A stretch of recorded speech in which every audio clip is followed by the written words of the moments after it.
So thank you very much for your invitation to be here today to talk to you about our activities related to 5G for cross-border cooperative, connected, and automated mobility. And thank you to all the attendees for your time. And I hope this talk is of your interest. I'm not sure how interactive this can be, Timur. So are participants able to interrupt, to make questions, or shall we leave the questions for the end? They can, of course, write the question in the chat, or they can raise their hands, so we could take it as soon as we have some questions. Okay, good. I don't see the chat as I share my screen, so if there is anything, please interrupt me so that I can answer the questions. Good. So as Timur said, I am Jesus Alonso-Zarate, so I'm the chairman of the Automotive Working Group at the 5G PPP. I will tell you later what this is if you are not familiar with it. I am currently also the project coordinator of Horizon 2020 project called 5G Croco, which has to do with 5G for cooperative, connected, and automated mobility. And I am also the head of the machine-to-machine communications department at CTTC. So before I start, I would like to tell you a little bit about CTTC. So we are a telecommunication research center located in Barcelona. Indeed, we are in Castelldefels, which is a town very close to Barcelona. We have a budget, a yearly budget of around 7 million euro. As you can see, we have 8 laboratories with close to 300 square meters. We have a project portfolio of more than 300 projects, actually active around 90. And as you can see here, when it comes to European funded projects, we are well positioned in the ranking. So if you look at the 5G PPP, you see that we are the first institution in Spain when it comes to getting funds from this program, and we are the second in Spain when it comes to the number of projects we are participating in. So we have a number of testbeds dedicated to different sites or perspectives of the communication systems. I will come into a bit more detail later. And as you see, we are very active in generating publications, scientific and technical publications in journals, international conferences, and also books and book chapters. We are also very active in events and seminars, now webinars, many of them because of the COVID situation. So most of the activities now go virtual. And we have one spin-off, around 70 granted patents, and we are together accumulating a number of awards for our publications and for our activities. As you see on the top right, we are around 100 people, mainly R&D staff. So we are a research institution focused on doing research on the areas of telecommunications and also remote sensing. Our activities essentially are spread into different topics, but of course 5G is one of them main areas of our activity. We have a lot of involvement in projects related with 5G in the context of the European Commission, under the umbrella of the 5G PPP, which is the private-public partnership. We have been participating, and we are indeed participating and coordinating some of these projects. You can see here a list of projects: 5G Cross-Haul, Flex 5G World, Fantastic 5G, Blue Space, 5G Transformer, Metro Hall, 5G Tango, and as you can see on the bottom right, projects which are specifically devoted to V2X communications. And this is the case of 5G Car, 5G Croco, 5G Med, and 5G Roads, of which I will talk in a minute. In addition, I want to mention that we also participate in 5G Barcelona, which is a program to create a citywide field and lab trial. So essentially the context or the purpose of this initiative is to turn Barcelona into the city of Barcelona into a living lab to provide a place where to test 5G technologies. And this is an initiative that has been co-funded by the Mobile World Capital in Barcelona, which is an institution, among other activities, they are leading the organization of the Mobile World Congress every year. We have the City Council of Barcelona, the Catalan government, And the initiative was also supported on triggers by I2CAT, which is another research institution in Barcelona, CTTC, Atos, and the Technical University of Catalonia. So this is very, very interesting. So this is just to show you that we are very active on 5G research and 5G innovation activities. Something that we are bringing to these activities are our experimental facilities. You can see here what we are offering. So starting from the bottom, you can see that we have capabilities to test, to do experimental activities related to wireless sensor networks, connecting to different gateways, and these gateways connecting to the backhaul, the wireless backhaul. This is what we call the extreme testbed. So we have capabilities to test and do trials with the wireless backhauling, and also connecting to optical networks so that we can emulate end-to-end communications as emulating a real communication in the internet, essentially. Also, at the physical layer, we have a lot of activities, and we have different demonstrators for satellite physical layers and also for LTE and 5G physical layers. And in addition, on top of that, we also have the capability to do research with analog front end, having LTE, 5G, but also millimeter wave capabilities. So essentially, what I'm trying to say here is that we are a research institution. We do fundamental research, but we also do experimental research. So when we talk about 5G, we have a lot of expertise on the pure design of 5G, but also on the testing and trialing of these 5G technologies. One of the departments at CTTC is the M2M communications department, which has to do or deals with communications wherever one of the edges is at least a device, so it's a machine. And of course, when we talk about V2X, one of the sites usually is a vehicle, and well, this is why we are doing a lot of research in this area. As I have said already, we do fundamental research, but also experimental research. Our focus is on generating knowledge and producing scientific and technical publications, and also generate patents and other means of IPR. When it comes to funding, we are essentially funded with the funds from the European Commission. So we are very active, as you have seen, in the Horizon 2020 program, and we hope and we will work hard to be very active in Horizon Europe, which is what comes next.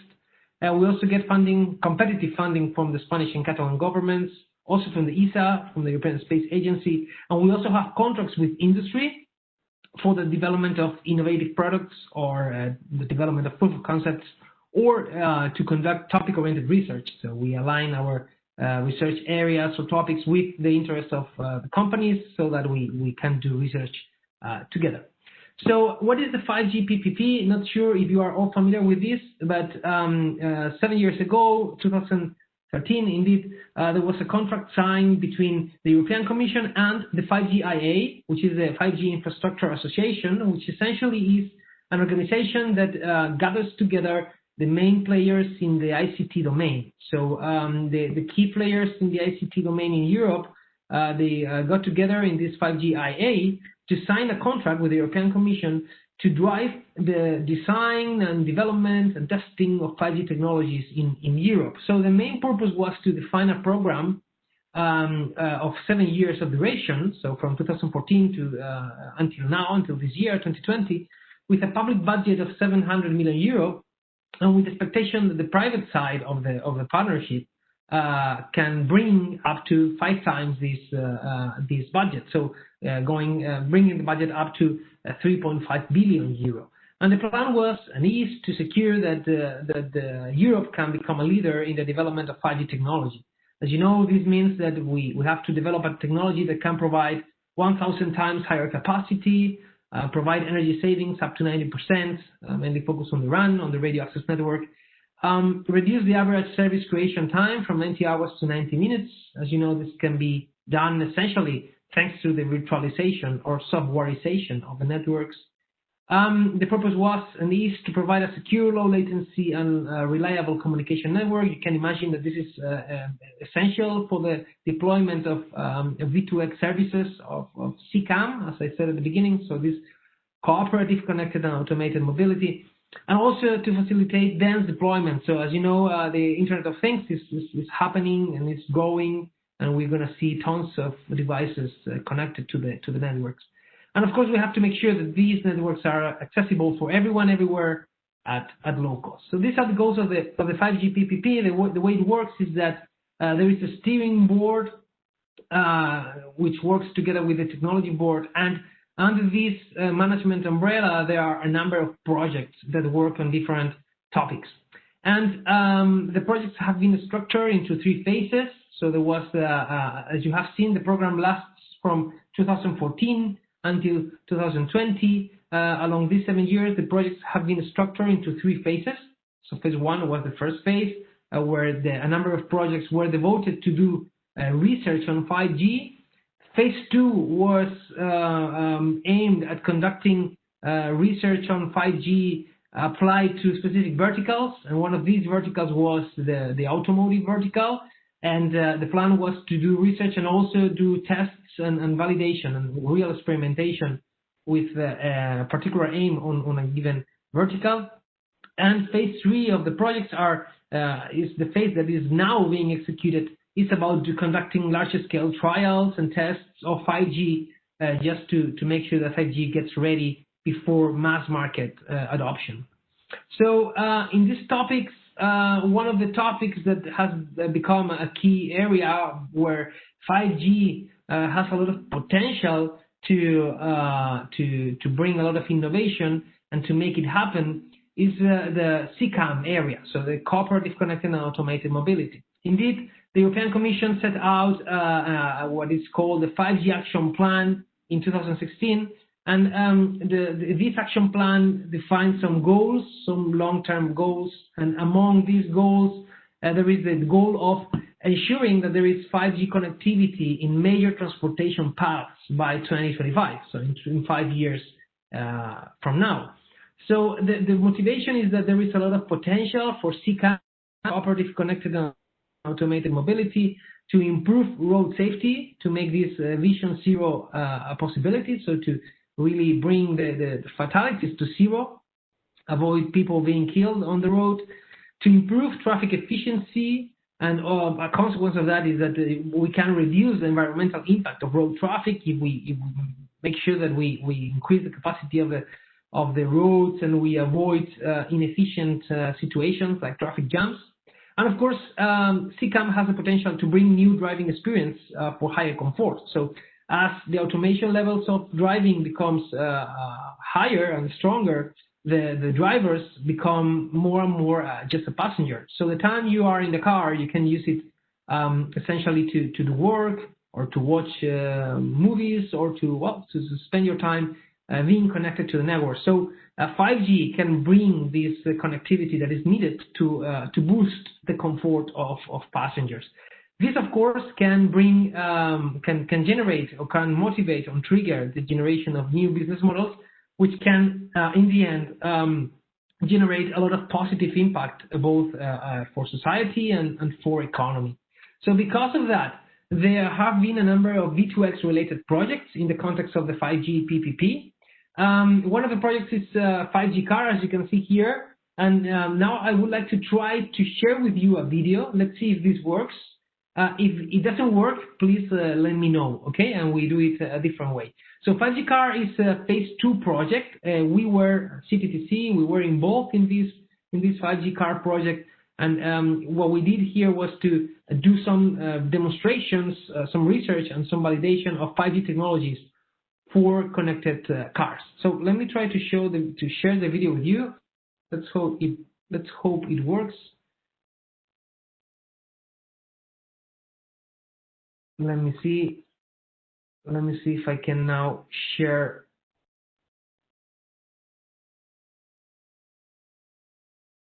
If I can now share. Now I'm sharing my my camera, which was not the idea. Give me a second. Share. Okay. Hopefully now you can see YouTube. Can you see the screen now?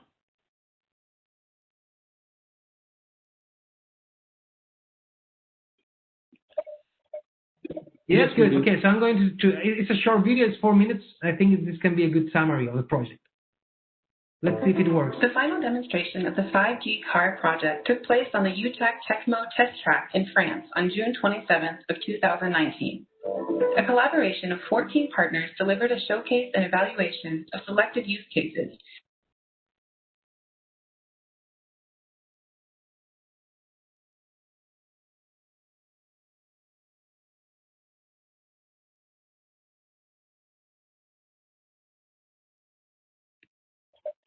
We lost the audio. Jesus. Radio positioning and cellular communication using 5G deployment models such as network slicing and edge computing. The lane merge coordination use case aims to optimize the merging process for vehicles joining a motorway with respect to driving comfort and efficiency.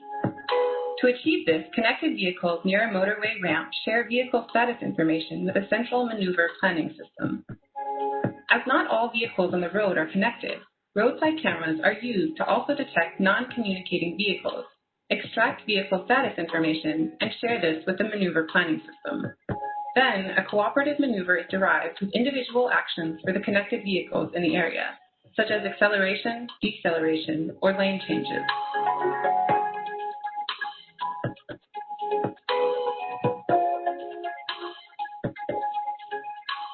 The goal of the see-through use case is the exchange of real-time video between nearby vehicles via direct vehicle-to-vehicle communication. Such information is particularly beneficial to facilitate safe overtaking maneuvers, where the rear vehicle is supported by the front vehicle and its field of view to detect other vehicles coming from the opposite direction. Using video-based localization, the front vehicle creates a synthetic image representing the occluded region from the rear car's perspective and transmits this to the rear vehicle. The received video is then stitched onto the rear vehicle's view to create a seamless see-through effect. Sensor sharing can also be used to complement the short line of sight of individual vehicles, for instance, at urban intersections. In the scenario demonstrated, one of the vehicles is equipped with a LiDAR sensor, and the extracted information estimating the position and the speed of detected vehicles is shared with a server in the infrastructure. By combining this with information on connected vehicles, this server predicts the trajectories of these vehicles in real time and estimates the collision risk in the future, warning affected drivers in advance to avoid the collision in a safe and comfortable way. As we enter the era of autonomous driving, the protection of vulnerable road users like pedestrians becomes increasingly important. In the 5G car system, the 5G radio network serves as an additional sensor, complementing vehicle onboard equipment like video, ultrasonic, and LiDAR detection. The main components are real-time 5G-based positioning, trajectory estimation, and collision prediction. The vulnerable road user protection system can distinguish between a critical situation where the pedestrian crosses the street behind an obstacle and a non-critical situation where the pedestrian is close to the vehicle but stops in time. Only in case of the critical situation will a collision warning appear.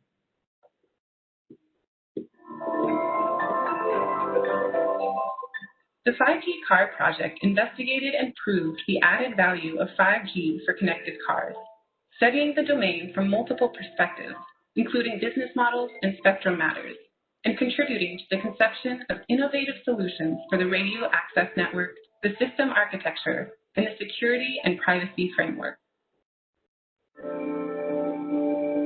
The 5G Car Project Consortium is composed of many partners from the automotive and telecommunication industries, as well as from academia and specialized small and medium enterprises.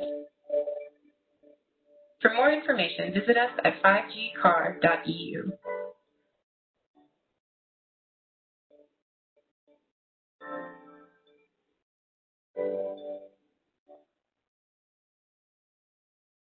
Good.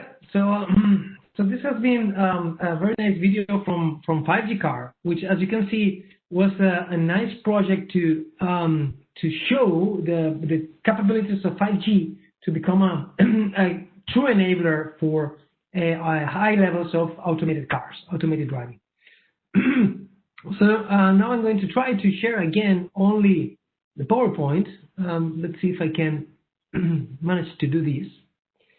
I'm going to stop sharing and share again.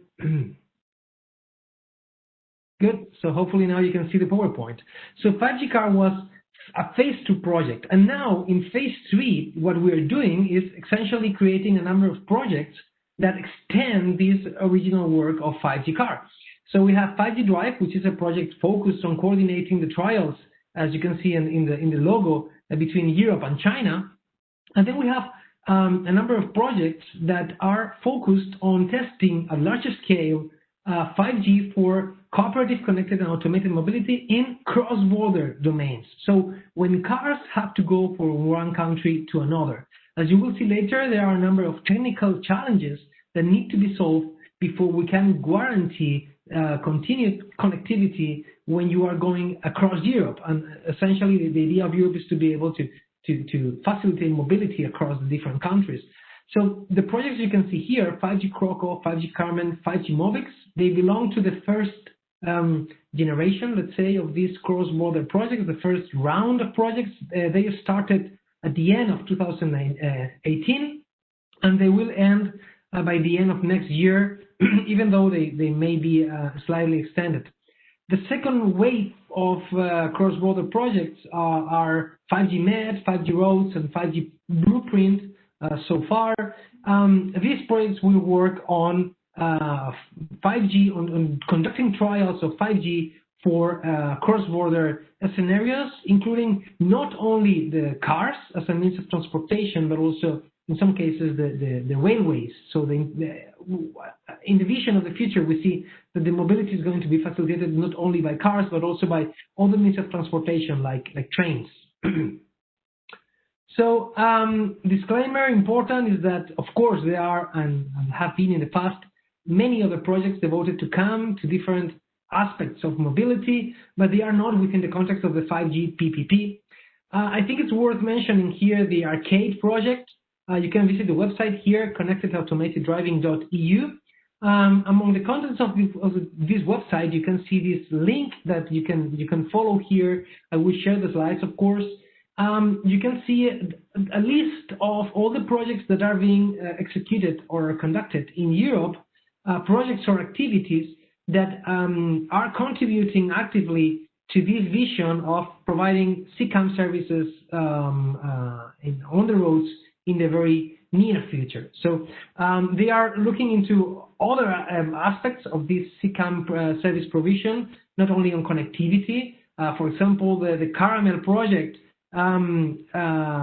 is dealing with cybersecurity aspects, for example. So just to show you that not everything is about connectivity, but also about other areas which are absolutely necessary to make sure that CCAM services can be safely and efficiently provided in the near future.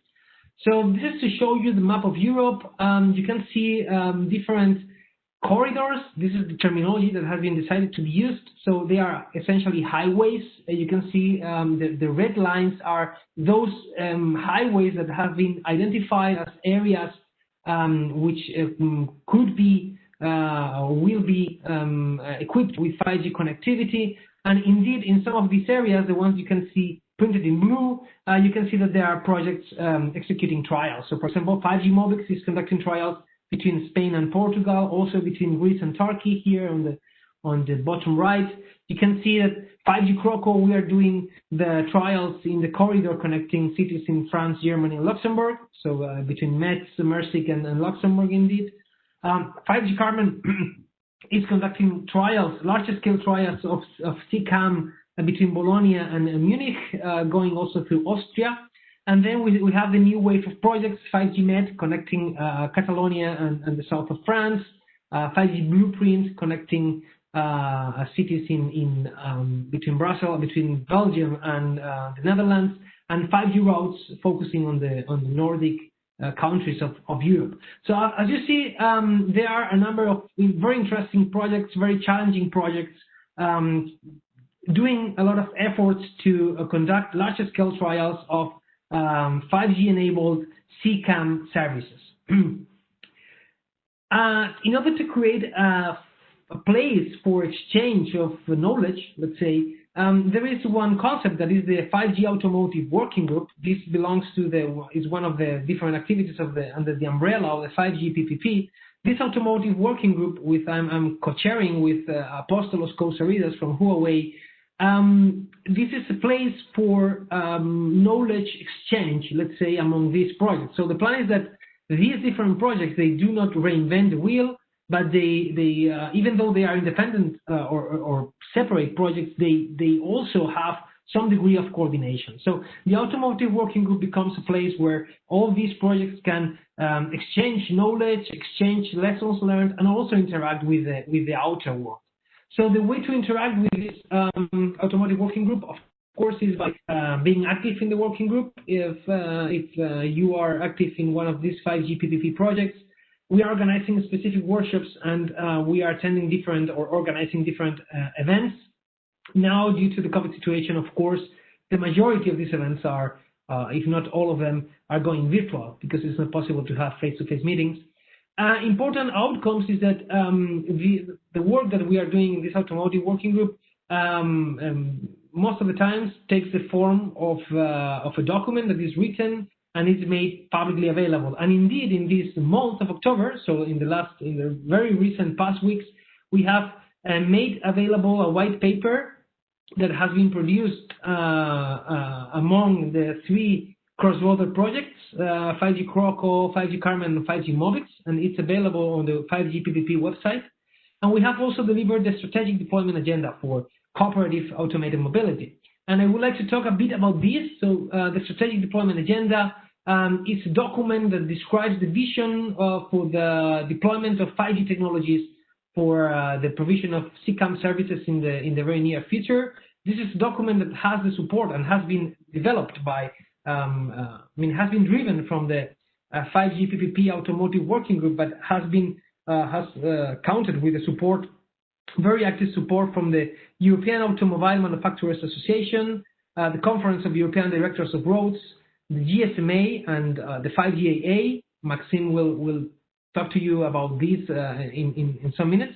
And it's very interesting, this document, because this document sets out the main strategic areas where there is need for action to make sure that the provision of CCAM services can be done in the future, leveraging on the potential of 5G, of 4G, and also other technologies. There is a consensus that there is a need for ensuring that this connectivity, these CCAM services enabled or boosted by connectivity can operate across borders, across MNOs, so mobile network operators, across different car manufacturers, and also across different telco vendors. So when you want to see all the cars around the place being able to talk to each other and executing very advanced functions, and if you want to see very high levels of automation supported by connectivity, you need to make sure that it is possible to have this operation when you are using different cars, using different equipments, and going across different countries. It is essential to ensure cybersecurity. So when safety is involved, it's critical to ensure that communication and all exchange of information is done under a very secure framework. It is fundamental to find cost-sharing models because it's nice to think of a future where cars can talk to each other, but this will require, in some cases, the presence of some infrastructure, and someone has to install this infrastructure, and someone has to deliver the services and maintain the services, and it's essential to find ways of sharing this cost. 5G is, of course, offering tools to share hardware so that then it's possible to instantiate different networks on top of the same hardware, and this is a very clear way to go. There is a clear need for public-private collaboration if you want to ensure that connectivity is all around the place. There are places where it's clear that there's going to be a lot of private interest to deploy 5G connectivity, but in some other cases, like remote areas or in areas very close to the borders, it is not that clear that there is a business case behind, so there is a need for collaboration here.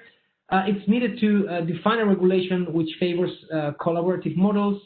We need to boost the possibility of share and cooperate between technologies using licensed and unlicensed spectrum. And it is necessary to find ways to share data. I mean, when we're going to have a lot of cars and vehicles around, exchanging information and sensing the environment, there's going to be a lot of useful data, and we have to find a way to share this data and do it for the benefit of everyone, essentially. So there is a lot of work here to do this, and this is the motivation for these cross-border projects that I have mentioned. So 5G Croco, 5G Carmen, and 5G Mobix, they have produced a white paper where, we have, because I'm part of this ecosystem, we have produced this white paper, which you can find on the website. This white paper is very interesting. It defines the use cases and the trials we are conducting. It describes the technological challenges that we are facing, especially when we want to provide 5G connectivity across borders. It defines the regulatory challenges, the spectrum needs, the business opportunities, and the exploitation plans for the success of the deployment of CCAM services supported by 5G connectivity.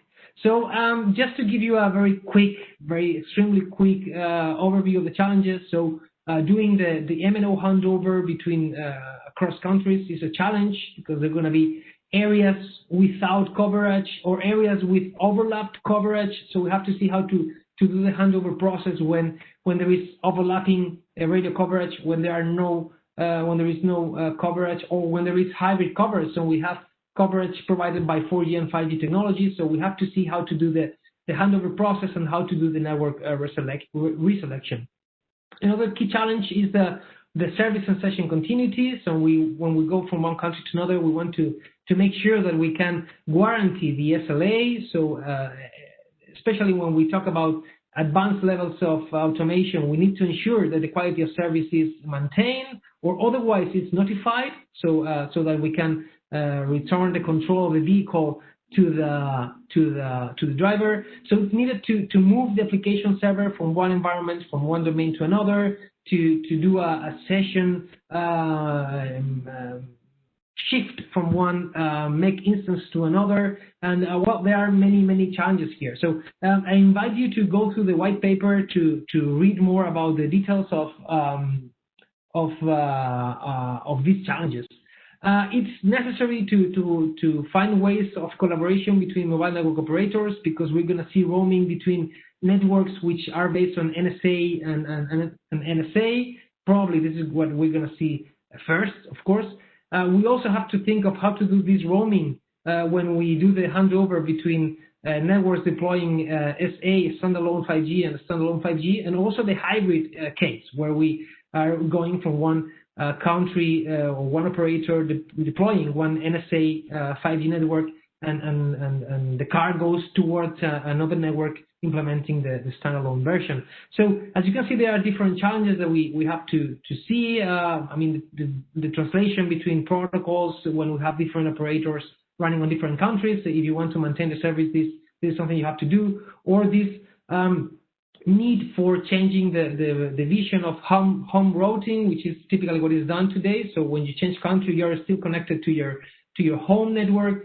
This is something that in some cases will not be the best solution to ensure very low latency services, and this has to be traded with the possibility of doing local breakout, which means that you can also do the data routing through the visited network. So there are different challenges. Of course, I don't have time now to go into the details of all that, but I wanted to show you that there are very interesting challenges that also open up areas for research in the future. In addition to the pure technical challenges, there are also challenges related to data privacy and security. We have to ensure that, as I said before, that all these services that are generating a lot of data, sensitive data in many cases, this data is treated in a confidential manner, respecting the GDPR and ensuring that cybersecurity is in place. And also there are other aspects related to, for example, the laws. So when you are deploying a CCAM service in one country and you go to another country, the rules for the automated driving may be different, the road authority will be different, and there are many aspects, not only technical, that have to be looked at if we want to make sure that CCAM services can be provided across different countries. So indeed, in addition to reading the white paper, there is an opportunity if you want to join on the 6th of November from 10 to close to 1 o'clock. This is going to be a webinar where the details of this white paper are going to be disclosed. So if you're interested, you can join. I will make sure that you get this slide set and of course this link so that you can join the webinar. And now my intention was to give you an insight into 5G Croco. So now so far I have been talking very generally about the cross-border activities, and now I wanted to show you what we are doing in 5G Croco. However, it's already 4:15. So Timur, how are we doing in terms of time? Shall we stop now? Shall I still take some more minutes? Yeah, you could take a couple of minutes. I hope Maxime is fine with it. So you can just briefly mention what is 5G Croco and share some details. Yeah, sure. Good. So so hopefully now you can see a presentation from 5G Croco. So essentially, as I have said, I'm going to go really quickly. So we are the main purpose of 5G Croco is to conduct large-scale validation of 5G. For SICAM services in the cross-border corridor connecting the cities of Metz, Mersig, and Luxembourg, so in France, Germany, and Luxembourg. In addition to these large-scale trials, we are also conducting small-scale trials and tests in the city of Barcelona, in Munich, in the A9 motorway in Germany, in a test track in Montlhéry in France, and also in a test track in Sweden, in Asta Zero. So who is in the project? So you can see here the list of partners. So starting from the top left, we have Volvo Cars and Ericsson. We have SecConsult, which is an SME located in Luxembourg working on security. We have the operator Post Luxembourg. In France, we have Orange, Renault, Sanef, which is a road operator, PSA, and Eurocom. From Spain, we have CTTC, World Sensing, I2CAT, and Mobile World Capital. From Italy, we have Nextworks. From Greece, we have the National University of Athens. And from Germany, we have Deutsche Telekom, Huawei, Volkswagen, Bosch, Ericsson, Nokia, Technical University of Munich, Fortis, and HTW SAR. So as you can see, it's a very powerful and big consortium to conduct the following. So we want to focus on 3 use cases, as you can see here, on teleoperated driving, on the generation of high-definition map for distribution for autonomous driving, so the dynamic generation of high-definition maps to enable or facilitate autonomous driving. And the third use case is anticipated cooperative collision avoidance. So essentially the idea here is to exchange information between cars and infrastructure to reduce the possibility of or probability of accidents. So we are looking into the technical domain, into the validation of 5G features like predictive quality of service, like distributed computing enabled by mobile edge computing. We want to provide end-to-end quality of service using network slicing, and we are also leveraging the capabilities of precise positioning to make sure that we have very accurate positioning of vehicles. So with this focus on 5G features, we are deploying tests and trials around these 3 use cases: teleoperated driving, high-definition map generation and distribution, and anticipated cooperative collision avoidance. And in addition to the pure technical validation, we are also looking into a business analysis. So we are looking into new business models that can be facilitated by this cross-border 5G connectivity, and we are also looking into the implications on the spectrum side and also on the standardization. So we are contributing to the standardization of the future connectivity technologies to make sure that this is included and cross-border operation can happen in the future. So just to give you a very quick overview of the timeline, so this is where we are. So essentially we are, there was a review at the mid of the project, but now we are a bit farther away. So there is around 1 year remaining. So the project was 3 years. Now we are facing the start of the last year. So far we have been defining the trials, defining the tests, and putting all the pieces together. And we are now executing the first round of trials to learn from the experience, to redefine the use cases, and to conduct a final round of trials by the end of next year, so that we can we can come out with conclusions by October, November next year. I have said there are many pieces that have to come together. So we need to define the use cases, define the test and trial sites, so where exactly things are going to happen. We have to define the network architecture, the software architecture, the equipment that goes on the cars, integrate software and hardware, define the spectrum needs and find for the proper spectrum licenses that we can use for the trials. There are many permissions we have to ask for. We have to define the testing methodologies. We have to define the KPIs. So what are we going to measure? How are we going to measure? And we need to define methodologies to do the results. So we have progressed a lot on this, and now it's time, as I said, to start with the trials and start getting conclusions, learning from the first round of trials to fine-tune the second round of trials. And just to conclude, there is a lot of public information you can read about. So if you go to the website of 5G Croco, you will see a number of public deliverables which you can read. Also, we are very active on LinkedIn and Twitter. There are videos on YouTube. We're also planning a training school. So if you're interested in learning more and more about 5G and V2X, please stay tuned for the news, because we will organize very soon a training school. And just to conclude, to tell you that 5G Croco, as I have said from the beginning, is one project in a very rich environment.